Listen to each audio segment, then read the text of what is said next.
Hello everyone, welcome to my cooking show. It doesn't have a name. Today we'll be cooking some chicken. What? What country you from?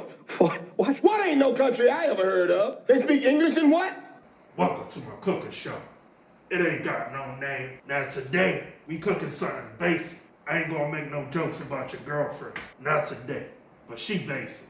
Anyway, we gonna be cooking Old Bay lemon wings. I don't know if it's gonna taste good or not. Never made it before. But here's the ingredients. Old Bay, lemon juice, black pepper, garlic powder, just a little bit of apple cider vinegar. And then we gonna fry these wings and then mix it up in the sauce. If it don't taste good, that's your fault, not mine. Drop the chicken in there. You hear that? That's the sound of love. Wings about done. Mix it up.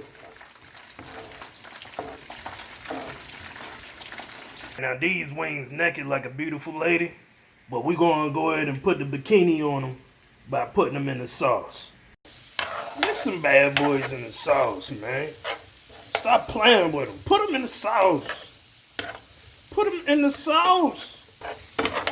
That's love right there. It ain't even Valentine's Day and I'm showing you love. Look at what you did to him. You made him tasty. He ain't never gonna forgive you for that. You made him tasty.